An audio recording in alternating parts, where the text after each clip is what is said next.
Good evening, New Bedford Guide, South Coast viewers. Chris Resendes Show, back at it. It's going to be a bumpy one. Just kidding. Two good guests tonight. One of them is extremely, how do we say it, fun. And it's going to be a good show. The few minutes leading up to here has been like, oh my God, I'm going to be so bad and nervous. And the other one was just saying some craziness, talking about dancing in the 70s. And you should see the faces she's making right now off camera. I got a wonderful show tonight, a couple great guests, on a topic that honestly, a lot of families discuss. I've talked about it with friends in the past. I've sat down with my wife and discussed it. Adoption.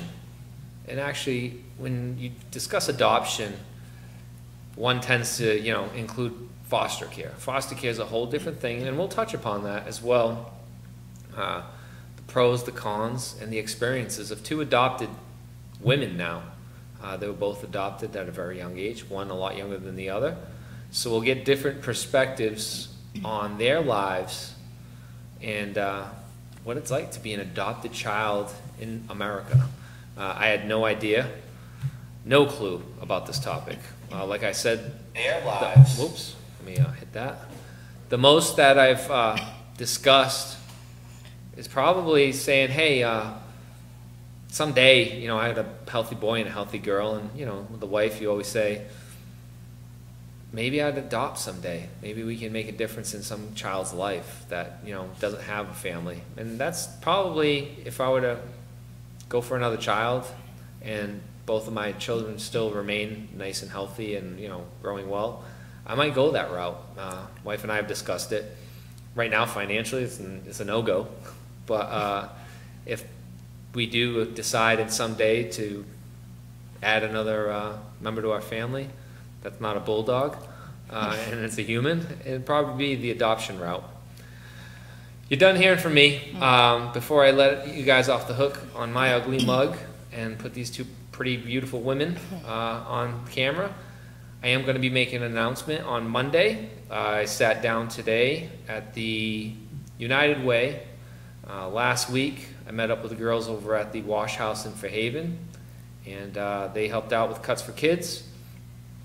And we're going to do something else for the community, and huge driving force behind it are people that have already been involved in projects that we've brought here, Cuts for Kids and other ones. So I can't wait to announce that on Monday. We're going to need your help again, and we want to make it just as successful as the past two endeavors we took on, Toy Drive for the Kids of Puerto Rico and Cuts for Kids. And we're off on Monday, and we'll let you know.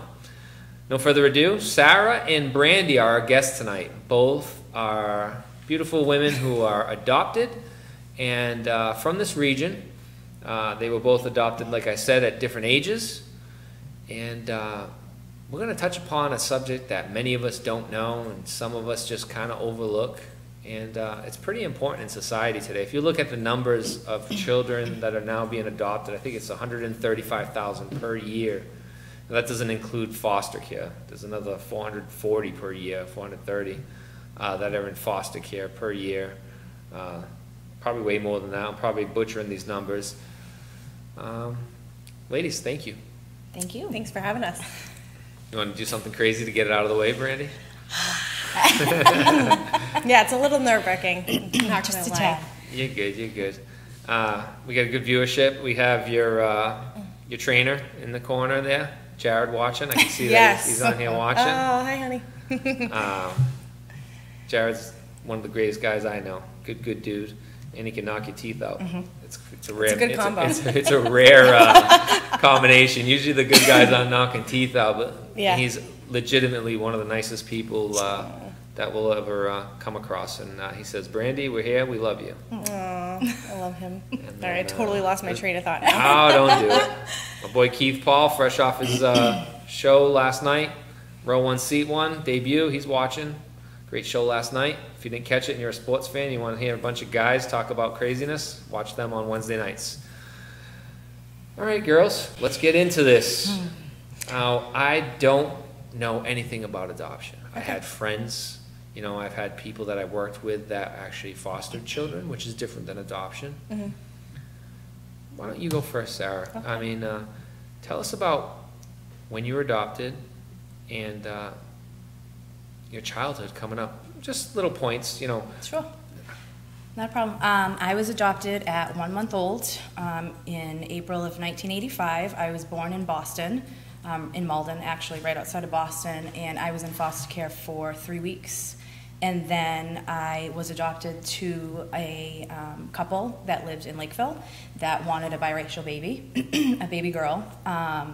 And about a week after I was put into, after I was in foster care and they were informed that I was, you know, in this world, I was brought home with them. And then officially a year later, I was illegally adopted by them.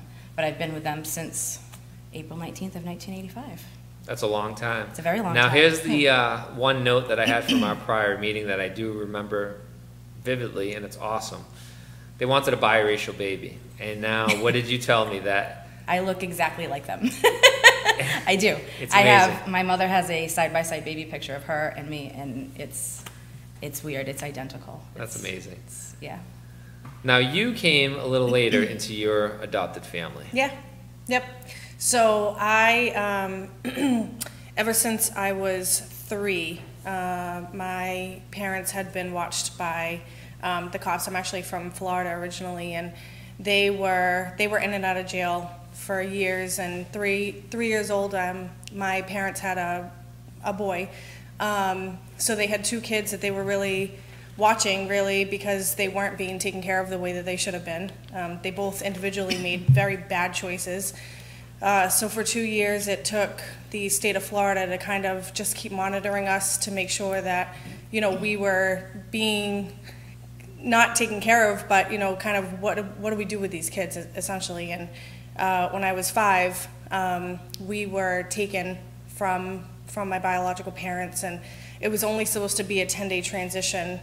They were hoping that my mom would, you know, kind of have her aha moment where she, you know, had to do, say, 5 or 6 different things, and she couldn't do any of those things. So they gave her 10 days, and so they really stretched it out with your mom and gave her every single chance possible. Every chance possible. Literally, it started with 10 days, and then it turned into every 30 days. Okay, her name was Miriam, and, you know, Miriam, every 30 days, you know, you have to get a job, you have to get an apartment, you have to do something positive with your life, and she couldn't do that. So after 7 months, I believe, I'm probably going to ruin the facts, but after 7 months, we became ward of the state. But we were never bounced around. Luckily, the first home that we were transitioned to, they fell in love with my brother and I, and they ended up fighting very hard for us. So we only went from our biological parents to our family that we ended up being adopted. So there was no bouncing around for you, huh? No, not in that way. Well, you were in a foster home facility?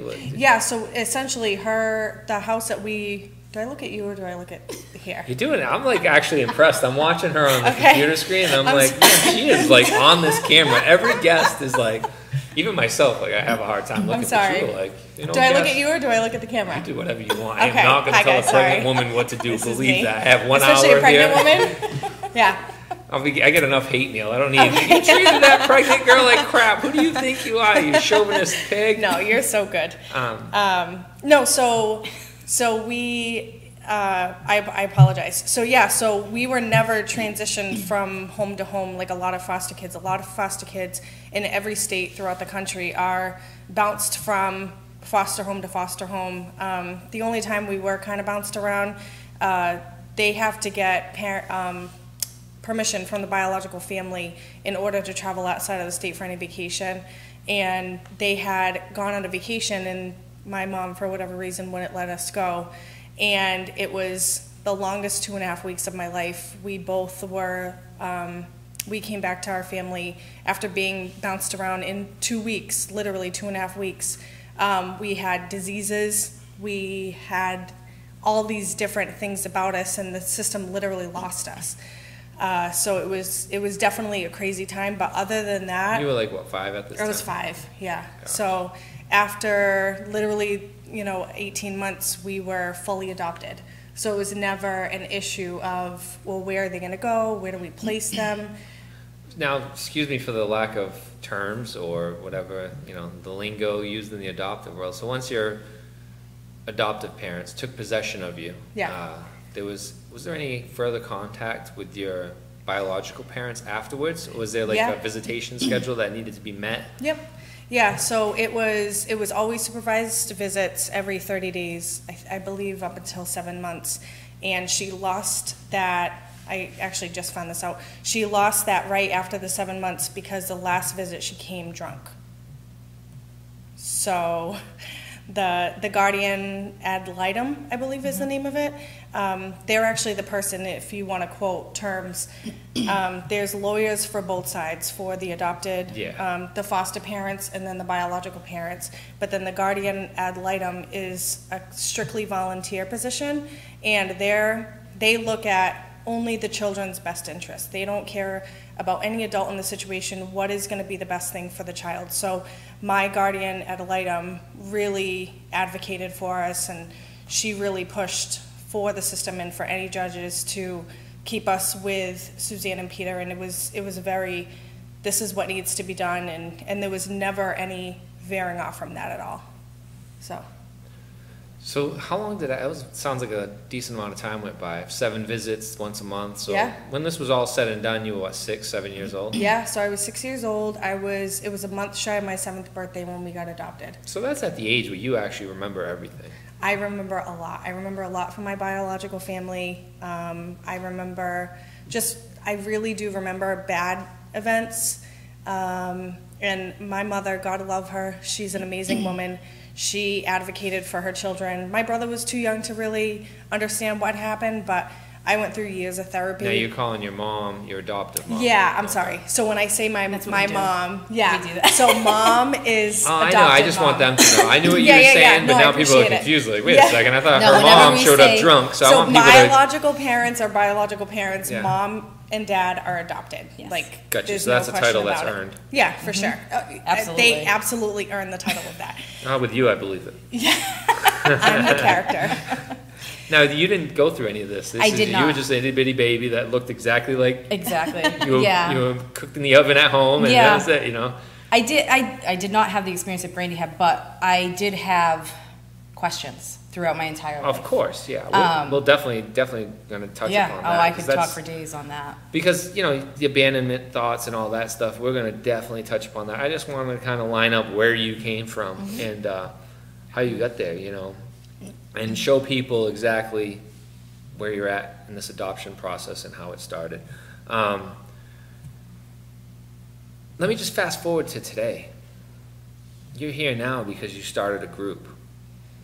It was all Sarah's idea. Oh, Like, I'm seeing this group, I'm like, this is something I'm interested in. This is something that needs to be spoken of for many reasons. I think there are a lot of children out there in foster situations, and maybe my goal with this show, I've said it a million times, is to help one person per show. Totally. Whether it's domestic violence, getting a guy out of bed in detox, learning about something, voting or whatever. I always try to help one person. And in this situation, I really see you guys helping a child tonight. Yeah. And that's the purpose, why I thought it was extremely important, not only to, and there's other reasons too. The other reason I thought, this is a good avenue for you guys to vent. Yeah. Because I know there's bottled up Us? stuff. No, never. We don't. And, Yeah. this is your venue now, and this is your mic, and you can just talk and say what you have to get it off your chest. Because I know, you're like, I can go for a. I can. So there is And still some animosity built in, and that's Yes. something I definitely want to learn about. When was the first time that you already knew, like 6, 7 years old, this Yeah. is my mom and dad. Yeah. Yeah, I know very, very, I mean, I've known the whole time. They were very good about talking about it. It wasn't ever like a closed off situation where you had to say, well, I'm your dad, I'm your mom, we don't talk about the past. It was through therapy, we had to. It was a mandated thing. So I was always very present with it. And then I met Sarah, so I was we lived in Florida, so I was a part of the HRS system down there, which is what the foster care system is called. And then I moved up here in '94, and that's when Sarah and I met, and we just clicked immediately. Makes you what, 11? We were No, 9. 9. 9? We were 9, and we clicked. My math is awesome. questions. And it probably took us a little bit to talk about it. I don't think it was like, hey, I'm Sarah. Hey, I'm Brandy. Hey, you're adopted? Great. Right. It definitely wasn't like that at 9 years old, No. but throughout the years of being friends, we realized that about each other, and we were like, okay, I get that about you. And, I definitely saw a lot of myself in Sarah, and I think, she can say the same. And throughout the years, we've really kind of just advocated for each other. And she contacted me a couple months ago and said, hey, if I don't do this now, I'm not going to do it. I can't do it alone. I need you. This is what I want to do. What can you add to it? So Started this group. Yep, Yeah. she started It's the the Facebook beauty of group. Facebook, because Facebook either really sucks, Yeah, or you can get amazing groups like the ones that you have, yeah, and half-ass shows like I have, yeah. that sometimes bring like 75% is like It's the whole shut up, ass. ball, due to the shiny head, and then like 25% of guests, and like 2% of me just saying something smart once in a while. Yeah. But it's amazing how you can get good stuff out of this platform. Let's go back to you. When did you find out? Because you're a baby, so. I can't tell you when, because it was never a conversation that my parents had with me. It was always, you were adopted. Like, there's no date in my head that I can go, oh, that's the day I found out I was adopted. It was never, my mother is a social worker and is an amazing woman and just knew what to do and how to make it just a part of everyday life. Like, it wasn't. So it was a comfortable transition, you finding out? Like, it wasn't like, I have something to tell you No. at dinner table. No, like, it never happened Yeah, like no. that. We're going to talk tonight. No, and I literally, I try and rack my brain, and I'm sure my mother knows exactly when it happened, but I cannot for the life of me remember when I found out I was adopted. I remember when I found all the paperwork, but I don't remember. Were you older then? I was 13. How did that feel? Because then You that. can't swear, right? You can't swear. No, I will. They It sound felt, you can swear. it didn't feel. No, we have a I won't, 7:30 I won't. policy. My daughter's 11 more watching. minutes. I won't. It didn't. It wasn't a surprise. It was just kind of reliving it, like opening up a wound again, and I was able to read. A lot of the things were blacked out, but I was able to read like the hospital records and like just kind of info like that, and then it made my questions that I had even more expansive. So it was just kind of, it's what got the ball rolling in my head, but then I was 13 and the state of Massachusetts isn't always the kindest to adopted children.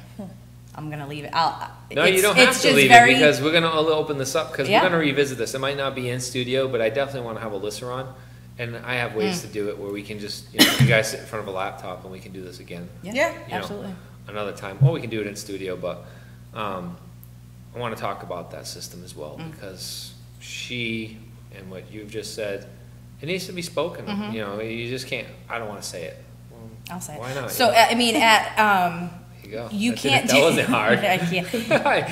I just tugged a little bit. Like, You want transparency. We're I'm going to give it. You cannot do anything until age 18, which I get. I do, for a closed adoption, which my adoption was closed, but when I found out later in life, she didn't actually physically close the records, which I can get into. You have to be 18 in order to get any legal information. The information I got, which I had to pay for out of my own pocket, well, my parents paid for out of our pocket, at $250 a pop, was the stuff we already had. The stuff we already had, it was all blacked out. The hospital I was born at, which I already knew, it's on a birth certificate. So then I had to wait until I was 21, and for what? to get more information. So this is a 3-year period? Like, you got to grow up some more in order to figure Basically. out? Are you kidding me? Is that like real life? Wow. And this is with a specific agency, which I won't say because they're still around, but I don't know if that's their agency policy or if it's, I don't know. But at 21, I went again and paid another $250 and got the same information with a little more without the information blacked out. So I didn't have a name, I didn't have really any identifying information about her. I just was able to see what hospital, the circumstances of my birth, like C-section and time of birth and all, because I didn't even know what time I was born. What were you looking for? Anything. I knew nothing. My parents knew nothing. What did that feel like? Crap. Seriously, you struggled with it? Crap. I mean, I knew my birth mother she was 14 when she got pregnant. She was 15 when she had me. And And that's all I really knew. So I wanted to just know where I came from. I mean, like Brandy, your situation was not the best, but at least you knew your background. Yeah. I knew nothing. So Well, we're gonna get to her, and I don't know how. I hope everyone is patient and everyone can breathe, because Oh, I gotta interrupt you guys because that's just how this works. That's Mike has told me in the past, you gotta interrupt, and then Josh is like, dude, run on sentences. That's what you're here for. Nobody wants to hear what you have to say, but at least just calm them down and remind people what they're watching. So if I interrupt you, excuse me and just know that's why. That's fine. Again, guys, tonight we're talking adoption, and our two guests tonight, Brandy and Sarah, are adopted, and just peeling the curtain back and letting you know what actually happens and goes through the minds of these children that are adopted and now adults, because they still obviously are affected by it, and that's why they're here. So back to what you were saying on the So I found out the information at 21. I didn't do anything with it because I was 21, and I kind of shut the door. Every birthday. Were you hiding from something? Is it like, did you not want to? Was it like, because I do stuff like that. Yeah. And I'm a dude, and I don't have trauma like you do. Right. Because that's traumatic. I don't care what anybody says, to find out that your original parent didn't want you. That's I don't even know what doesn't register. But the point is that I hide stuff, and I'm like, let me throw this shit in the box. Yeah. And I'll deal with it later, especially at 21. God, my mother's like, open that damn box and stop being a man. You know what I mean? It's easier to talk about, like, hey, I want to do this. I'm going to do it. Yeah. It's going to happen. Right. And then to actually pick up the phone or look through your email or take that next step, it is absolutely life-threatening, like gut-wrenching, fearful. Well, here's the thing. It's like with anything in life, and I've used this example many times. You want to be the first person to jump out of the plane. Because the more time you take, the more excuses you make, and the more fear you instill in yourself. Like, just jump Which out is of what the I damn did plane. for 6 years. It took you that long from 21. It took me 6 years. Brandy probably can get. Oh, agree she's with going to me. get going. No, I know. But every birthday was from like February 28th till my birthday, which is in March. I was not in a good spot ever. Like, I was just, because you knew. So it was like an anniversary of something Yeah, that because you know. It's not a joyous anniversary. You know somebody out there knows that you were born on this day. I mean, it was a C-section. She had surgery. Unless you're my dad. My dad forgets birthdays. Right. Men are a different story. Yeah. Best man on earth. So it honestly. Hands down. Better than Jared. But he forgets birthdays once in a while. Let's say it happens. Yeah, totally. It honestly took me being 7 months pregnant with my daughter, sitting at my desk at work, saying, screw it, I need to do this now, because I wanted to do it for her, not really for me, because I was tired of going to the doctor. What's your medical background? I have no idea. Yep. And I could not go through my life. So she was 7 months old already? No, I was 7 months pregnant. Oh, I was good. the same what Brandy is right now. Super Don't emotional. continue your story, Go because I'm ahead. going to stop you, because I want to talk about being mamas too now. Yeah. So don't get past that We're 9 month not mark. jumping. We're not jumping. All right. So I called the agency, and I just said, I need to know any other information that I don't have. And the woman on the other end of the phone said, I have her name. And I sat at my desk, 7 months pregnant, saying, okay. She gave me her name, I wrote it down, and she said, is there anything else you need to know? And I said, I don't have a clue. What do you got? So we actually went out for dinner not that long after, and which Brandy can kind of talk about that. She was in contact with a guy who has an agency out of Providence, and did amazing things with her. And I said, you know what? Let me just do it. I found her I found my birth mother through classmates.com, and saw her. I think it was her 8th grade yearbook picture. So it's around the time that you guys... So it was around the time that she conceived me. Yeah. And granted, she's Caucasian. And I saw the picture, and I called my husband upstairs, and I just turned the computer, and he went, yep, that's her. And then I just followed all the leads, and it was her. And then I contacted John, and I did the old, hey, I'm your daughter, I was born on this date, I think you're my mother, and sent it on Facebook.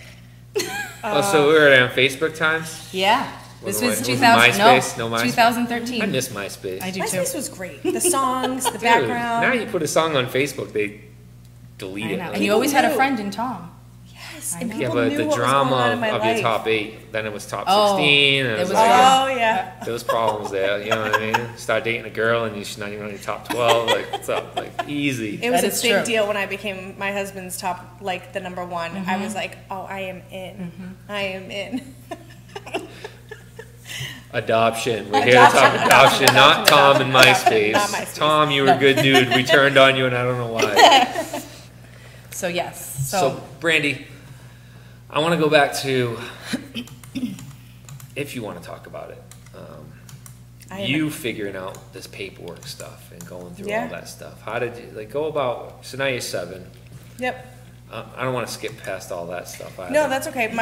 The beginning of my story is very similar to Sarah's. In the state of Florida or any other state, when it is a closed adoption, you have to wait until you are 18 to legally contact them, or they contact you. But I think most of the time, it is the child trying to look for the parent. So, 18, I wasn't in the place. I wasn't mature enough to do that, and kind of like Sarah, I just didn't have a date. Every year I was like, oh yeah, I'll do it. And then the year before I was getting married, and my daughter was 5 at the time. And it was, I believe it was Easter. I did a live video explaining this on my Facebook, and I said Thanksgiving, but I believe it was Easter. And I was just saying to my in-laws, hey, so I know I've talked about this a lot, but I'm really going to do it. It's 2013, we're going to get married next year. I'm going to do it. And my sister-in-law had told me about John, who is an advocate for adoptees out of Rhode Island, who was a friend of hers for a long time. And I just picked up my phone and I said, okay, what's his name? And I found him and I messaged him right then and there. And he found my grandmother in 11 days. And What's this guy, a private investigator? so he's a lawyer, but he was also adopted as a kid, so he has a lot of resources on both ends.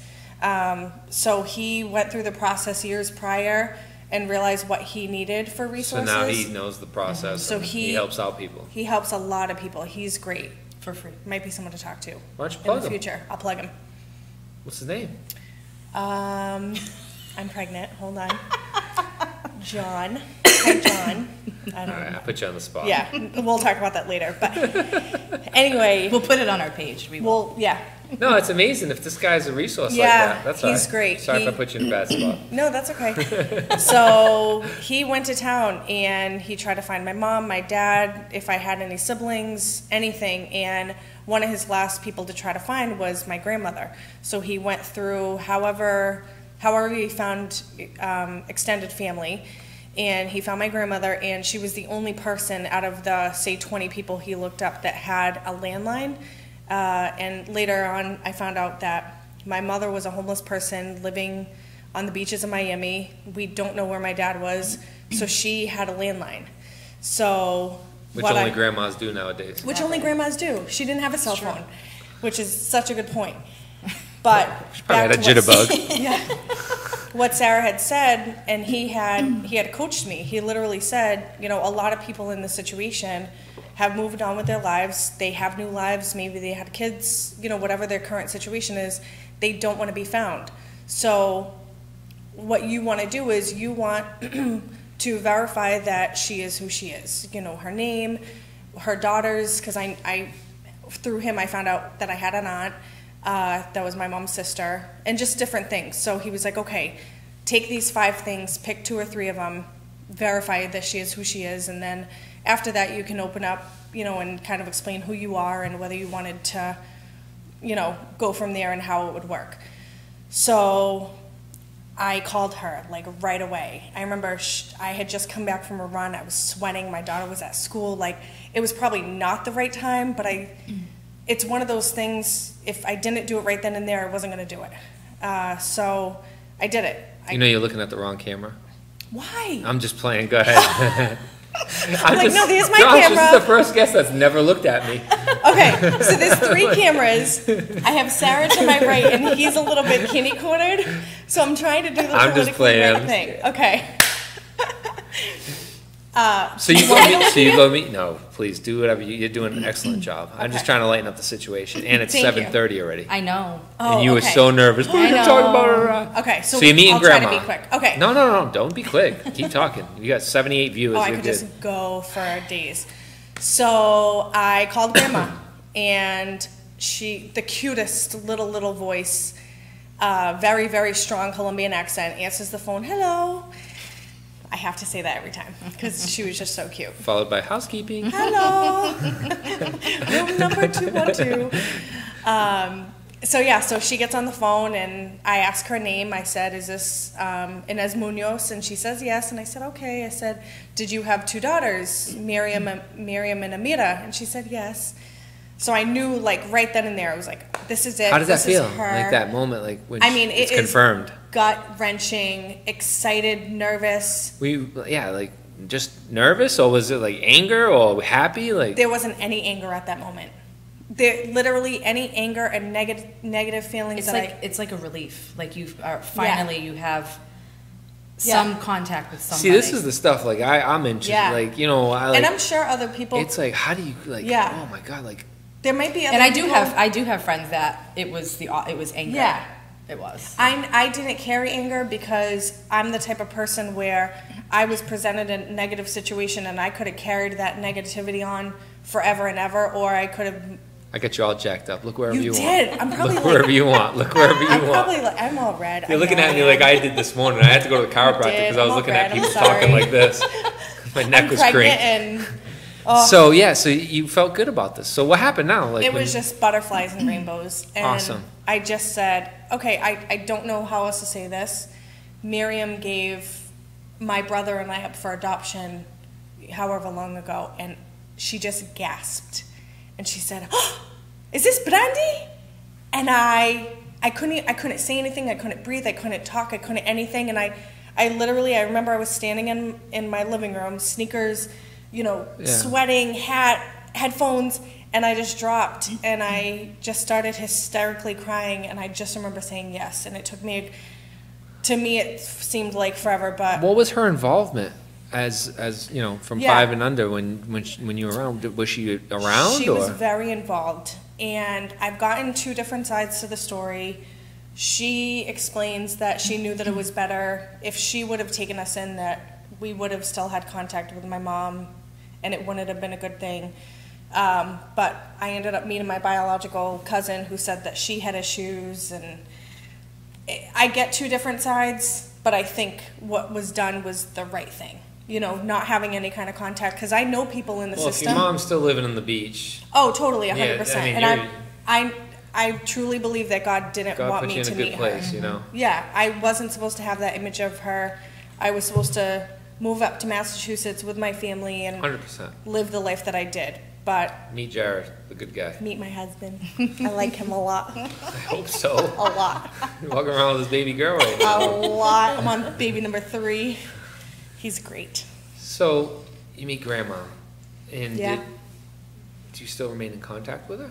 So I flew her out 3 weeks later. I was graduating college, and I got to meet her because in my mind, she's gonna drop dead. Something bad is gonna happen. So I got all her information, booked her flight. She came up here. She was 4'0", so cute. She cooked for us. She spent time with my family. She got to meet my daughter. It was great. And then 12 months later, not even 10 months later, she died. But, you know what? You met her. She met your family. Yep. I mean, it's it was a blessing. 100%. It probably released a lot of feelings, and you probably had Yeah, and I have family pictures. I never had any pictures of me when I was 5 and under. I got information about where my family comes from. I want to get to that information in a second. There's so much. When you found out your mom, was it an experience like this? Were you able to contact her? Was it the... I did. She did respond. How'd you find her? Facebook. Yes, Facebook's amazing. I know, it's amazing. Facebook's amazing. It's amazing. So I messaged her this big long-winded thing, and I actually had my husband press the send button because I couldn't do it. I sat there at my dining room table. How many times did you type it? I only typed it once. But you didn't hit send. But I couldn't hit send. My husband Marco had to actually physically hit send for me. And then, you know, I could see that she saw it. You hot, Brandy? I'm just pregnant. She's awesome. She's pregnant. awesome. She runs around, goes to the gym. She's awesome. I do. She's a Acts beast. crazy. She beat us here too. Yeah, I know. I don't know how that So, happened. So you she met her did. on Facebook. Yep. And then she responded a couple of days later. Not the best response, but again, this has not Want been. to share? What's the best? What's the worst response? wanna Not the know. best. God, I honestly don't even. I mean, You were disappointed with what she responded, basically. Not disappointed, just she kind of shut it down. She said, "Yes, I am your mother. This is my name. This is where I live. I never moved. I can't do this right now." That was it. And I went, "Okay, at least I know." Put that chapter away. And then I included my email, my personal email, in the original post. And she emailed me a couple of months later, apologizing, and then just saying, you know, she was sitting with her kids on the couch. And I can't imagine ever being in a position that I have my daughter next to me on the couch, knowing I have another daughter somewhere out there that's 27, and So there's some anger and hostility there. on both sides, yeah. But we had an email relationship from 2013 till February of this year. Kind of mundane, I wanted, my main, at that point in my life, my main concerns were medical. I was diagnosed with multiple sclerosis in 2012, and I wanted to know Some history. like I needed something. I needed to know if it was genetic, whatever. Were you able to find the paternal No. information? I know nothing, which is, I could go on for a whole nother hour about that whole situation. We're not shutting you down. No, Just, it's you know, just, Josh, it's Josh so gives convoluted. me a 10-minute window. It's so convoluted that the circumstances around my conception, I still don't know. I don't know if she's blacked it out. I don't know if she's lying. I don't know. But in February of this year, after having an email relationship back and forth, Yeah, for quite some time. she cut it off. Was it ever was it getting to be contentious? No, or? not at all. It was, I think it was becoming too real for her. There was no, we're going to meet on this day. There was no, So there was no pressure on your end. Not at It all. was just, hey, this is decent. I want to talk to her once in a while. it was Were literally you like wanting more? Yeah, but I'm sure my husband's rolling his eyes right now. But yes and no. It doesn't matter what your husband Oh, I did, know. quite frankly. Yes. Honestly, because he wasn't adopted. No, you know? And I I know. understand what you're saying. Yeah. No, And I the reason- did. And we talked about it the other night. Yeah. He's rolling his eyes because he protects his wife. Absolutely. And that's his job as a husband. And I understand that. But, you know, sometimes you got to release the demons to get past, you know. Yeah. The I mean, gates of hell. I did want to meet up for coffee or to just have something more tangible than an email, because to me, I mean, I'm a social worker. So to me, I felt like I was talking to a client via email, back and forth about their situation, not my situation. I never pushed it with her because I could kind of tell when she was getting a little standoffish. And then it was around my birthday this past year. Then she just said, I can't do this right now. I said, I never responded. So again, back. with the Februaries. Yeah. Yep. It's horrible. But she did say in previous emails, you know, I thought of you every March 19th, which is my birthday, and, you know, it's just, and I can see her side of it too. She does have 2 other kids, and Well, To a there's no point. need to make excuses for no, someone. I know, but At this point, you're not asking her to, No. to raise you. You're not asking her to nope.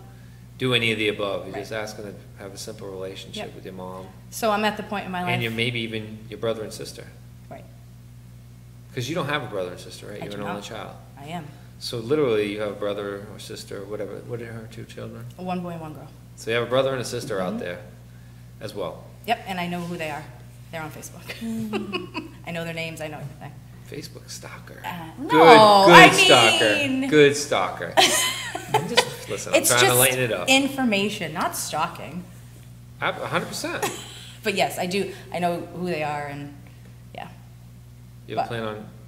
I wouldn't do that because I wouldn't want anybody to do that to me. I wouldn't contact them. Kids, yeah. Undermining That's her job. Yeah. That's respectful.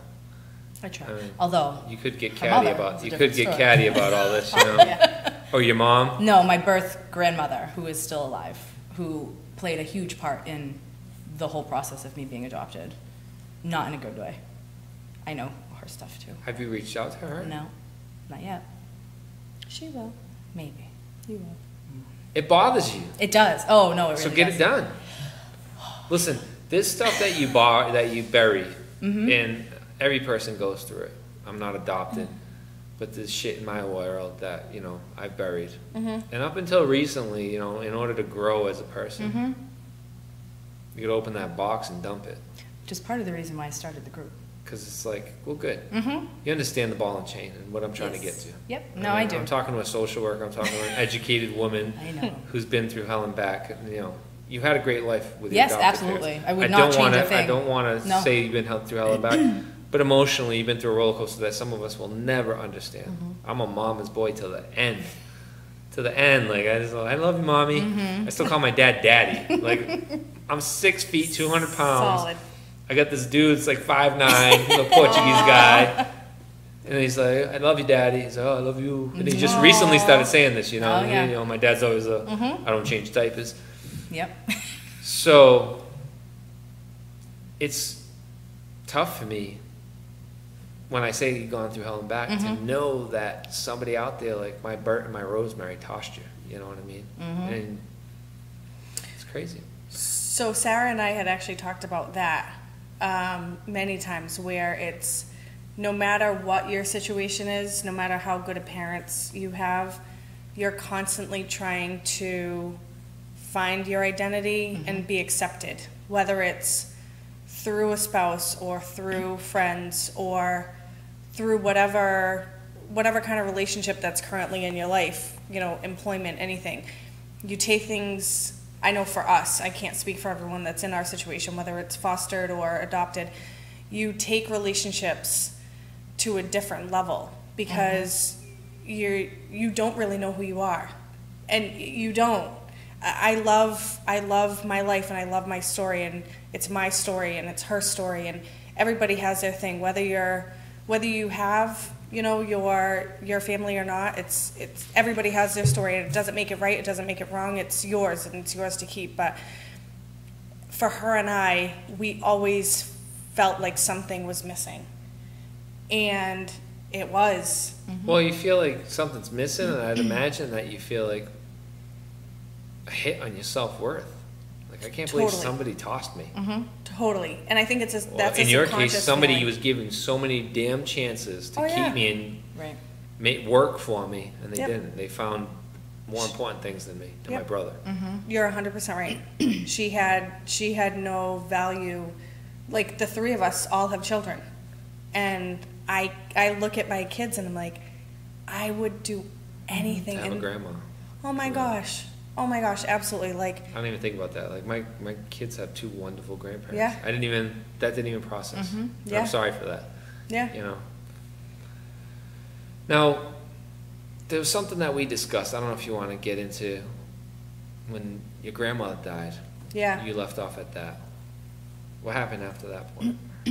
So my grandmother died. I actually flew down to Florida, and my mom, my adopted mom, when I say mom, that's who I'm referring to, she lives a couple hours away, and she had driven out there, and I met a lot of my family. At this funeral, your maternal. So we were supposed to have a funeral, but my uncle, my biological uncle, who had all rights to everything, all her money, everything, was, again, making really bad choices like his siblings did. And I showed up, he was high, and it was a nightmare. It was literally a nightmare. But when we got to the house, my mom had found all of our paperwork. So how Sarah had found it when she was 13, my mom had found it on her table. So How old were you there? I'm sorry? How old were you? 28. And you had your girl? At the Yeah, time? I had That's my it? daughter. She was 5 at the time. Yep. That's it? That you were Yep. just one child? So Similar to you, but not really, because you were still we're still pregnant. late 20s though. Yeah, I'm saying like you had already had that experience of being a mother. Yes. And she was on the door. She was at your level. Yep. 7 months Oh, yeah. pregnant. Yeah. Yeah, it was crazy, and you know, my mom had come out. I was outside, and she said, "Hey, I found your paperwork. I don't know what you want to do with this." And I said, "Well, I know everything." She goes, "No, I don't know if you do." You know, and there was a lot of detailed information in there that I didn't know, and we went through it together. We went back to the hotel, and it was very hard to read as an adult and as a parent to a 5-year-old, because my daughter was the age at that very time that I was when I was taken, and all of these horrible things were happening to me. And so you were able to discuss some of this stuff with your daughter at that point? I never talked to her about it, but what my mom had said, she had actually suggested that I go to talk to someone about it, but I was already at an age where I knew that, you know, I knew who I was, and I knew it wasn't going to bother me, but I had to share it with my husband, and somebody who comes from a very nuclear home, and you know, he came from a very steady, his family is great. They're great support system. They're just loving. Bev's been on this thread the whole night. Oh, she made it. I didn't know if she was going to. She's been here since day one. Like, oh, good, Bevy. I love you. You were chosen by wonderful people. Thank God. There's kissy lips and hearts everywhere. Yeah. She's like the queen of emojis, and I love my mother-in-law for many reasons. And yes, she's a solid woman to raise those two guys. She is a solid woman. And they have a sister that turned out pretty good. Yeah, too. she's great. Honestly, the family is great, and Wonderful family. Thank God every day for them. But so now you're 5. You find in this box, and it's the same time. Now you're down there with your daughter. You said. No, I had flown down by myself. My daughter was too young. Yeah, I didn't even involve my brother. She's the same age around. Yeah. So she's 5. You were adopted around 5. Yeah. Or at 5. So being married to someone, like I said, my husband's family is very nuclear, very, very solid family. So having married someone like me, that I've had the history and everything, for him to sit there and read what happened and look at the pictures of our daughter in the room, she was asleep, but he literally had everything into perspective. Like, he had heard it from me before, like, oh, I think this is what happened, but to actually see it from an outsider perspective, from he loves me, he wants to protect me, he wants to protect my daughter, and to hear just the vivid details and to see it made it real, and it was really. You went through hell and back in that during that time. Yeah. And as a husband, I get it. Yep. And a father to a girl. It builds up a little anger, you know, when you're a queen, and I know Jared treats you that way. Mm-hmm. As I feel with my wife, you know, when I find out stuff that's happened, you get angry, and you feel helpless, even though you were in a different state. You were 5. It doesn't matter, you know. Yeah. So now you're done with the funeral. You got this box of memories, bad memories for the most part. Yep. Because a lot of that paperwork you and I spoke involved bad stuff. Mm-hmm. What do you do for yourself?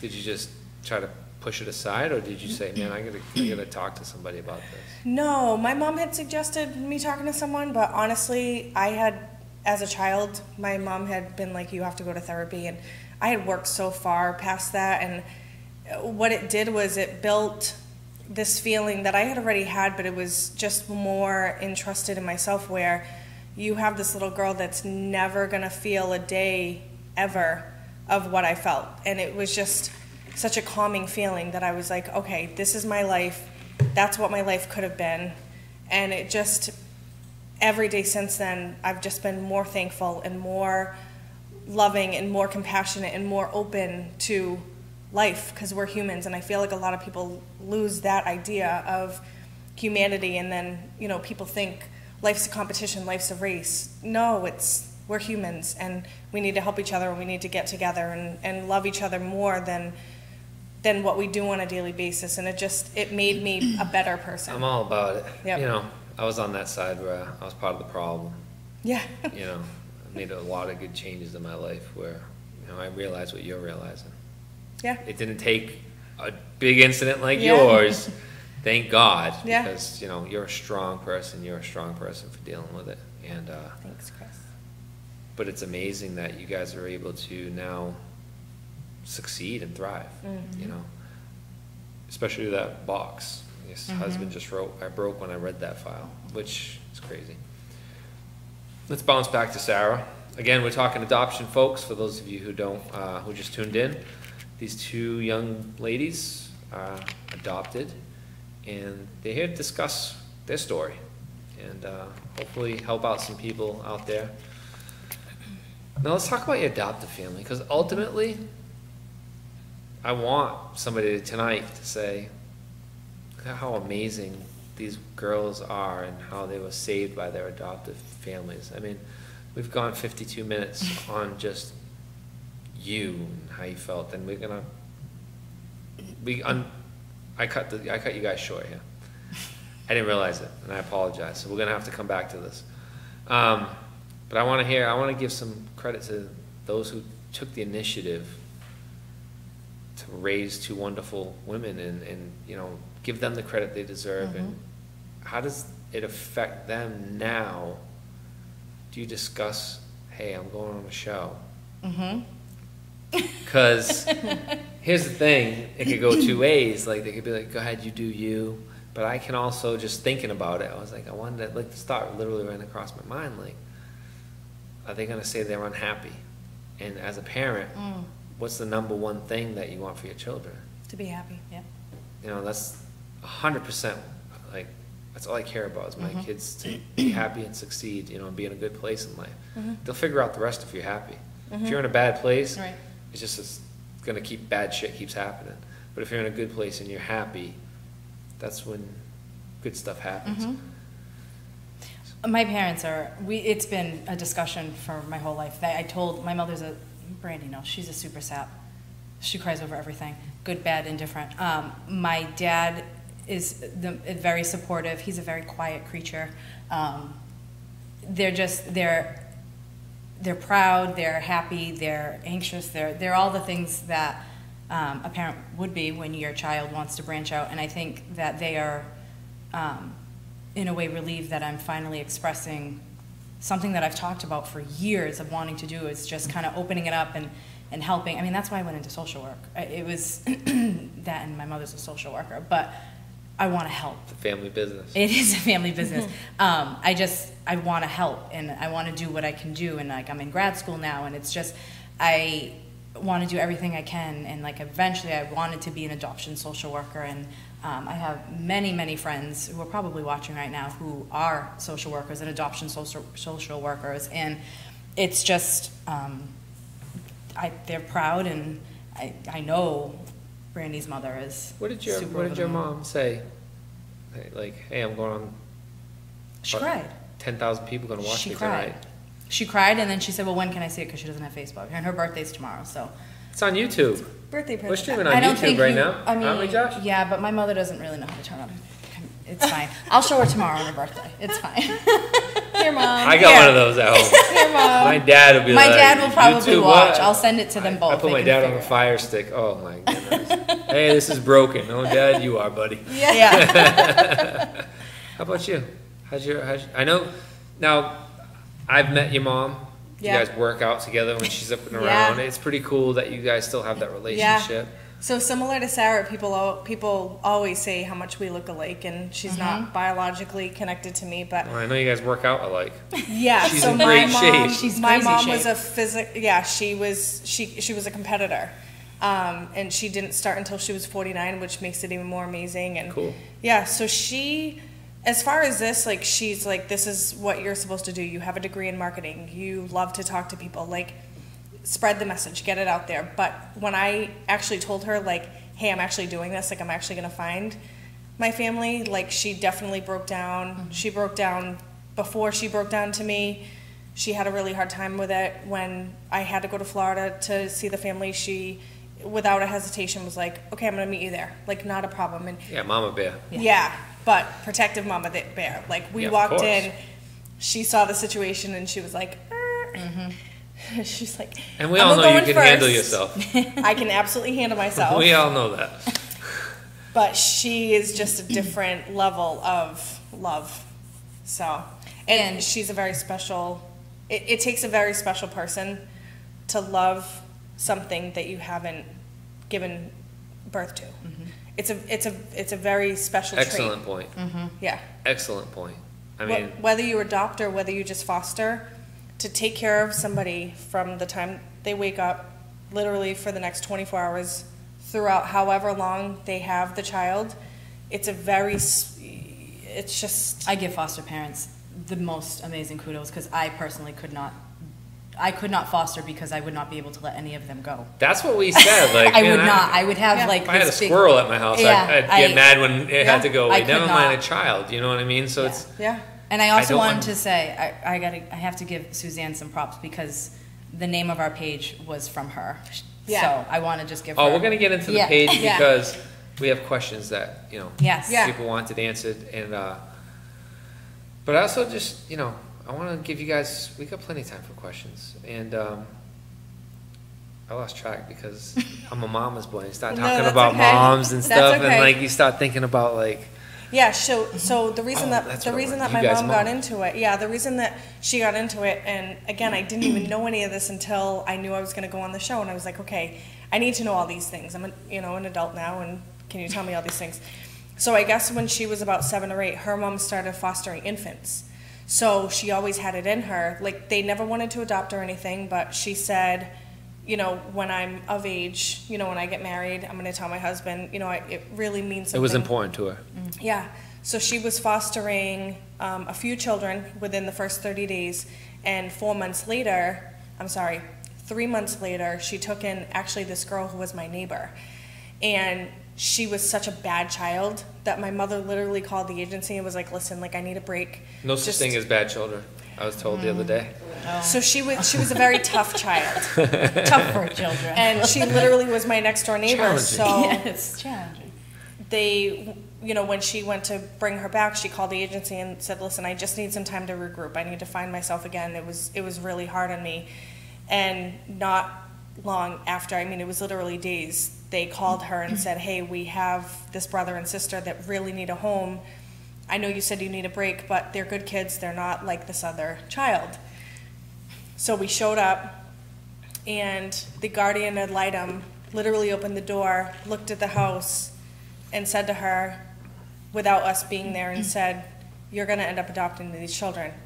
And my mom looked at her and like rolled her eyes and said, no, that's kind of not why we're into it. We just want to help, It's not the plan. Start the process. Yeah, it's not the plan. And, however many years later. And here we are. Still working out with Mama. She's my inspiration.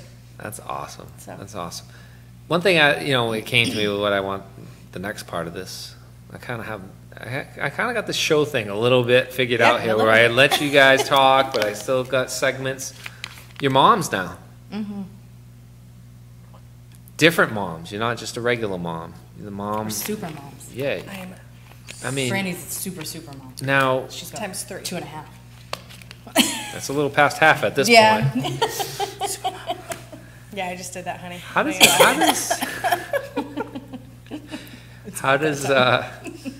I knew the craziness would come out. We're getting there. How does the Molly says something. I say good point. I'd have to look. I think all these comments will be here. We'll be able to see Sarah and Brandy's group. We're going to talk about handpicked and homegrown. Don't worry, girls and guys. We're doing it. It's at the end. See? It's right here. I even got a printout. Sarah wrote it out. I usually do my own notes. Not tonight. My OCD kicked in today. Your moms now. I want to discuss with you too, because I'm sure you discussed it together. We're both adopted. Now we're moms. Is it different? Is it not different? Am I looking too far into this? I'll let Sarah take it. And then we already discussed the grandparent part, but I still want to touch upon that as well. Let us know, what's it like to be a mom now that you've gone through all this? You've gone through the February to Marches, all that stuff, and the abandonment feelings, and the anger, and the happiness, and then the unhappiness. But now you're a mom. Yes. Do they know about it? All that stuff. Yes. So when we talked last week, I told you that the first thing I said. Let's see if I can do this without crying. The first thing I said when my daughter was born, when they put her on me, I said to my mother, who was standing right next to me, she's mine. She's all mine. She's my blood. She's the only person in this world who shares my blood that I know. And it was this surreal feeling of motherhood and some type of closure of having a family member, not just a family, but somebody who is part of me. And fast forward to... That is you. It is me, and she acts just like me. Hi, Ken. is, yeah. She acts just like me. Sarcastic and little smarty pants a little bit. Never. That's my rated G Yeah. version. Yes. So then, fast forwarding to when she was, I think she was around 4, and I said to my husband, like, how do I tell her that I didn't grow up in, we call my mother Nanny's belly, like she grew up in mine. Of course. And like I said to you, gotta love Disney. Disney had Doc McStuffins, which was her #1 show, Adopt a Baby. And I said, okay. She watched it, and I said, Kenzie, I don't know what the baby's name was. I said, Kenzie, Doc's sister. And she goes, yeah, she was adopted. I said, so was Mommy. And she went, oh. And then she kind of looked at me, and she went, so Nanny and Grandpa brought you home, but they didn't give birth to you. And I said, yep. And that was it. And it's been easy transition for you. She did it, Disney, and she did it for me. It was one of those things, like when I was pregnant, I was like, oh my God, how do I, and I don't know if you had this with Jayla, but I just like, how do I? See, that's a huge stress that It people is. like me don't think of. Yeah. Like, here you got pregnant. You've already gone through all this crap, you know, that you had to deal with the boxes, the paperwork, the attorneys finding people. And now, as every chapter that's supposed to be happy in a woman's life or a man's life, you're at the ultimate of giving birth, and you're struggling now, still. And see, people don't see that, you know. But I have to tell you, kids are resilient. She got it, and it's never been, we talk about it, and it's just an open subject. She talks about it with my parents, and it's just. Does she have any adoptive friends at school? I don't know. Again, it's one of those things that's not really talked about. It's kind of sad that it's not talked about, because I knew people that we went to school with that were adopted. There weren't many of us, but you know, it's just, I don't know.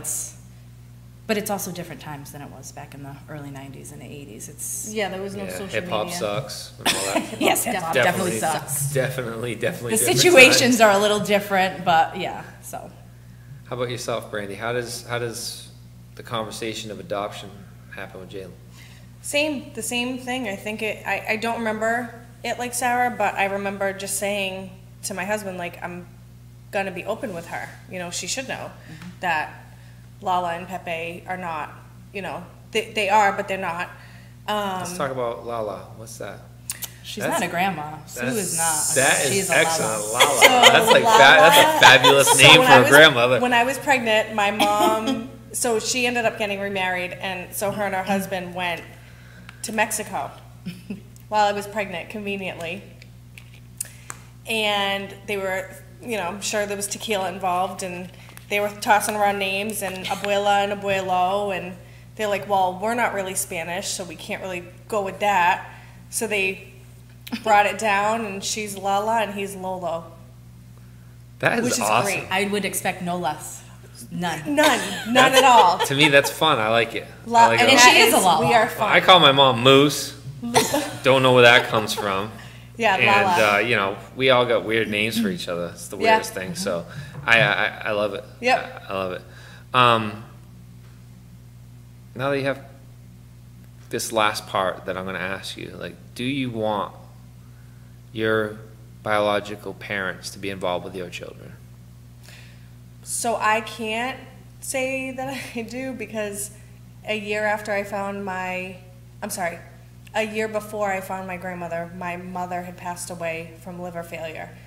And we tried to find my father, but he's around, bouncing around somewhere in South Florida. But Someday, would you like it? I would like to meet him and then kind of make that decision from there and kind of see like where his mental capacity is. Yeah, of course you don't, as a parent, you don't put people in your children's lives that don't benefit them. I understand that part. But like ultimately, he's cleaned up. I would not be opposed to it at all. I'm a very open book. I think love is love, and you know, I think that would be a nice thing for her if it was available, but I don't even know if that could ever happen. And I would have said the same thing for my mom if she hadn't passed. But she, like I said, they both just made really bad choices in their life. So mom passed. Yep. You opened up another question. Yep. Talk about it. How she died? No, she died. Talking about you. My feelings Yeah. on it? So my feelings were, it sucked. the idea that I wasn't going to be able to ever meet her, but it was such a quick thought process, like the change in thought process, because I truly believe I wasn't supposed to see her in a state of, just pure neglect on herself. Like, if you don't care about yourself, you can't care about anybody else. So if I was to see her, roaming, the beaches the way that she was, and, providing, bringing income in the way that she was, which was every sort of illegal, it would have left a really bad imprint in my brain. So for me, the idea of what I think she is good enough for me, and Excellent. yeah, that's kind of how I feel. You're next. I don't know. It depends. Well, you're in a bad place right now I am. because she abandoned you again. You feel. Again. She did. And that's I'm not gonna that's say what people no. didn't say. Understood when I didn't want to say it, but never thought of it Twice. now I did. And to be she honest, straight up abandoned she you did, the second and time, and that's those are the words I said when I got that email. Because it was like a 3:30 in the morning email, and I woke up to go to work the next day, and I texted my husband. I went, well, I won't tell you what I said, but I said, oh, and once again. And so I did not respond. I have not responded. But I'm not opposed to, if she comes around again, I will be open. I'm not going to shut the door completely. She needs to make the move at this point. That's where I'm at. I'm not opposed to having her meet my daughter. She knows about her. She's seen pictures of her. So I'm not opposed to it, but I don't want, my daughter's at the age now that she's so super smart. It's ridiculous how smart she is. I don't want her to be affected by a bad situation or Absolutely. Or feel neglected. Right, or being in a situation and then she's not there. And it's just... You don't want to bring people in your kids' No. lives that aren't going to invest in say, stick around for the long run. Right. And it seems like, you're on strike 2 with your mom.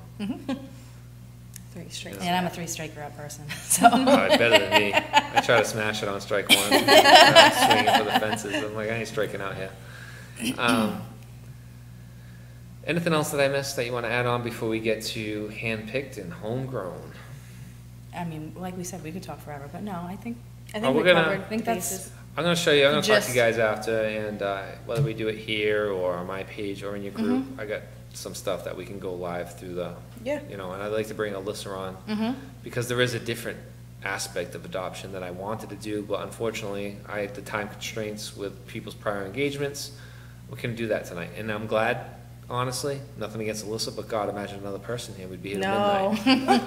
Oh, jeez. So, and her story alone is, She needs alone time. yes, so we'll get her on. I just want to make sure that before we get on to other people's questions, is there anything that you want to bring out that I missed, like feelings, or did we touch upon pretty much what you wanted to? I think from my personal experience, I said everything. I just really, really hope that this opens up anybody's, and I know Sarah's going to say the same exact thing. I hope that somebody can really walk away from this saying, hey, you know what, I'm in a position where I can make a positive impact in a child's life. Like I said, whether it's fostering or whether it's going through the adoption, in our lives we have one life to live and to really make a difference. And if you can make that difference, it's the best possible thing you can ever do, because what we give our children now will literally change somebody's future or the next generation. I mean, you have to think about it.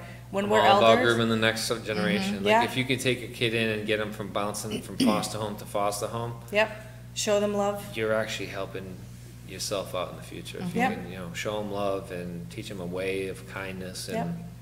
educate him and make him want to learn and be a better person. I'm using the male version of Yeah. my adopted child. Yeah, yeah, your Maybe future. because my daughter right now is the one giving me trouble. I'm like, can I get to her? I know. I'm like, I don't know if I can handle that. The boys seem to be easier in my Yeah. house. My daughter's incredible. You know what? She's gonna Change the world. be. No, she's dude. I'm telling you, she's just. I don't like it right now because she knows what she wants and she's 3, and I'm like, no, that's not how it works at this house.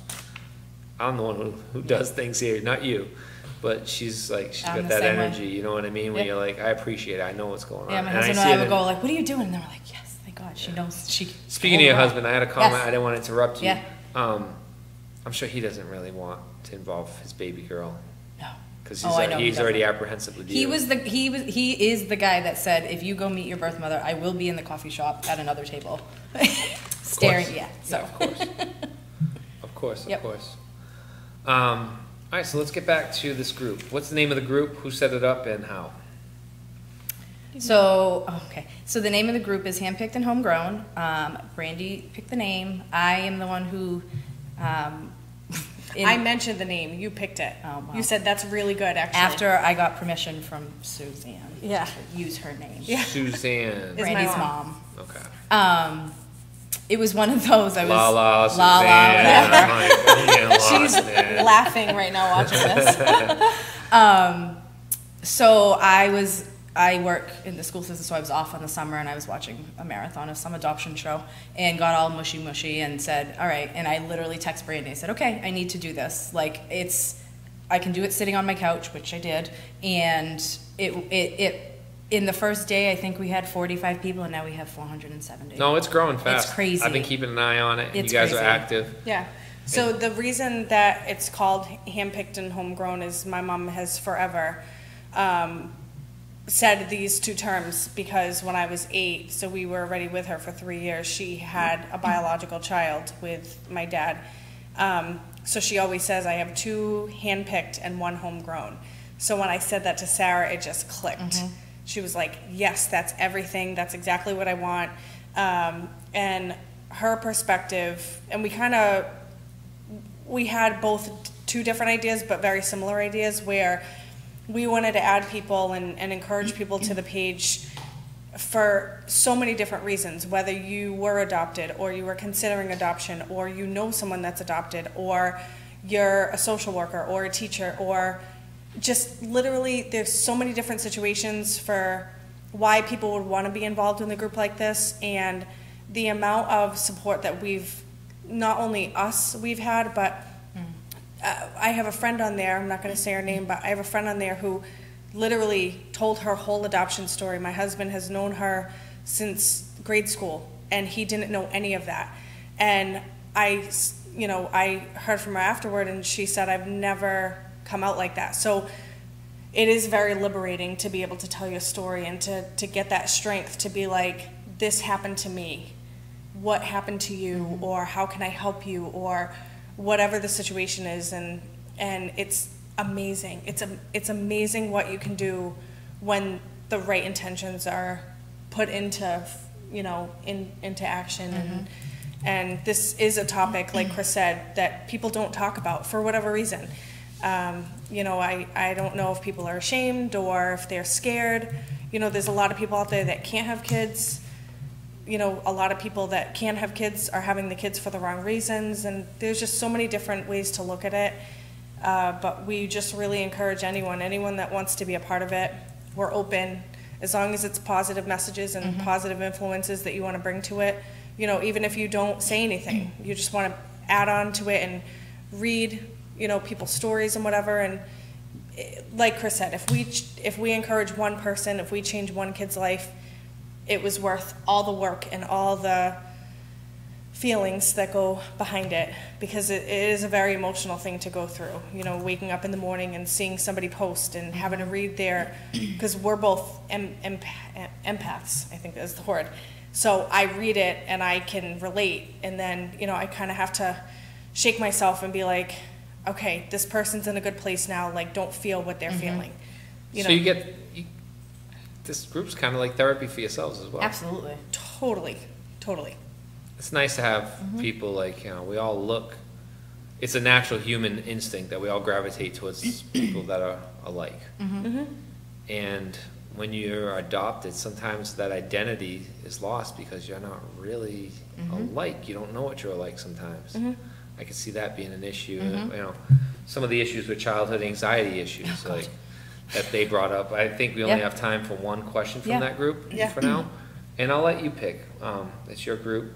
Which one do you want to discuss? You want to discuss childhood anxiety issues to close the show, medical records, anger issues that teenagers have around their adoption, home studies, or how the process starts once a child goes into foster care? I mean, I think we can, and the anxiety issues are not just childhood. Oh, we discussed it. I am number one. Yeah. They go forever. And they kind of, because the medical record thing, I mean, we've both gone through it, and I know people had questions about it. It's so varied, but I'd rather focus on the anxiety because the other issue was the anger issues in teenagers later in life. I know personally, I went through it. And I went through it with my mother from 12 to when I got my license. Now, is that just tied into being a girl at 12 and the hormones, or is that It's way accelerated? deeper. You know what? Is there a megaphone because, you're not my mom anyway? Was I that never type said of stuff? I or- never said that. Well, I probably did. I don't know if I did, but I was angry. I was angry because between hormones and then being at the age that my birth mother was when she had me. And it just, I literally would yell and say, if my mother and I got in a fight over, me being at Brandy's house for too long and I didn't get home on time, I would turn it into, I'm not doing things like my birth mother did. I'm not that person. And I would just vent my anger without even realizing it was tied in. It was always tied in, always. And I think it took me growing up and finding more background of going, and I have apologized to my parents since because it was rough. And again, the anxiety aspect of it, of that abandonment, never goes away, ever, ever, ever, ever. And it goes throughout. I mean, I'm an anxious person, so I feel like that had a lot to do with it. I don't know if I would have it if I was biologically born into the family I was, but it definitely, and like Brandy said earlier, you definitely cling to friendships, or not cling, that's not the word, but you take your friendships into a different category of, Totally. I think more than other people do, because you want some type of a bond, and sometimes it's not always the best, but so I think that has a lot to do. And I know that question about teenagers was from somebody on the page, Tracy, who's a teacher, and she sees a lot of anger issues stemming with her students who are in high school, and it stems back to be, even though they might be in a happy home, it still stems back. And I think I never took it out, I never lashed out at school. Mine was on my poor mother. I honestly, You I was always the hurt same the way. ones that are closest to you. My mom would literally go to the school for whatever reason, and they would go up to her and say, "Oh, are you Brandy's mom?" And she would Get nervous? What did she she'd do? be like, What'd she do now? literally, "What did she do now?" And they'd be like, "No, we love her. She's so great." And she would literally exhale and be like, "Are we talking about the same person? Because the person I deal with at home and what you are telling me," she wouldn't say this out loud, but in her head, Yeah. she talked to me as an adult about it, and she was just like, it was hard for me to understand why you were one person outside of the house and you were a different person in the house, but you do take it on your family for whatever reason. It's a safe zone. You always hurt the ones closest to you. That's just human nature. Well, 8:20. That guy right there's got a kid to go to. It's not too bad. 20 minutes over. Well, it is bad when Josh never gets I to see his son. understand, but we were at. He's last giving week you it a was break. 2.5 I think it's the hours. whole pregnancy thing, because usually is by the now whole he sends me pregnancy messages. All right, that's it. Thank you very much, everybody. Thank you. Brandy, Sarah, we're going to continue the conversation. I don't know when I'll have time, but I'm going to get in your group and try to set up a group chat thing. Cool. I'll show you how to do it, and you guys can set up to 5 guests and all that stuff. And it actually helps when you do stuff like that. People like to see and hear. You're a marketer rather than read. It's 2018, so the live streams do work, and you can get a lot accomplished. Anybody, if you have any questions, concerns, reach out to these two girls. Their names and whatever are going to be all in the comments. There's the events page. They're tagged in it. And join their group. We pinned it right there. New Bedford Guide pinned it at the top of this post. Join their group and join the discussion. We're going to get back to this conversation again in the future.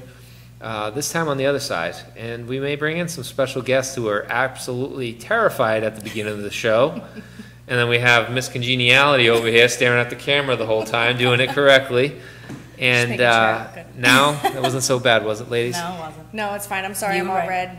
Oh, you're good, you're good. The Irish. New Bedford Guide viewers, thank you so much. Appreciate your viewership, appreciate your time. I hope that you learned something tonight. I hope one thing that you did learn is that both of these wonderful women are now successful parents society members, and they have their moms and dads that took the time and leaped into the adoption part of life that some of us think about but never actually do. The parents should be commended for it, because they turned out some wonderful children, some wonderful members of society who now are out there helping others. If you're considering adoption, let these two gems right here help you make that decision. Probably wasn't easy for their parents, but look what turned out. People that are productive members of society who are out there now trying to help others. Consider adoption. You may enjoy it more than they do. Thank you very much. Thank you. Thank you. Have a great night, New Bedford Guide. Thank you, everybody. See you next week. Yeah.